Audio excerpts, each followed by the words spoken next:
What's going on, guys? Back with another video. It's only been like 4 weeks. Yeah, sorry. We have pretty much everything for part 2 done on the front end. First thing here, these reservoirs are no longer zip tied in.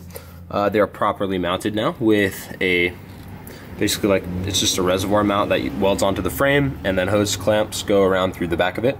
So we've got 2 of those holding that in. It's nice and secure. We have a 10-inch limit strap, properly cycled to ensure that we're not flexing out the uniball joint. We have a bump stop now. It's a Fox 2.0 bump stop. I'll get back there. Mounted in a can. We use flat stock to make standoffs that we welded onto the frame and onto the can, of course, in which the bump stop sits in. So, also properly cycled. I don't know if you'll be able to see, but it hits on the center of that strike plate right there. I don't think I've showed my truck yet with the fiberglass fenders on. I don't have the bedsides on yet. They're still kind of waiting in the garage. I think I might try to put them on today, but that's the stance of my truck.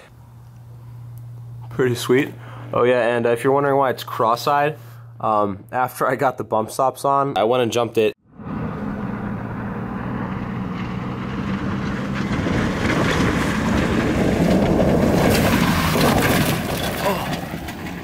After that, my halo, well, my shroud was knocked off of my projector. So I have to go back in there, bake it off, pop it back on. My luck, but it's fine. It's a race car. Got new seats on the interior. I'll go over those in a little bit. But first, I ordered my bypass shocks. King 16-inch stroke with a Deaver sprung under kit.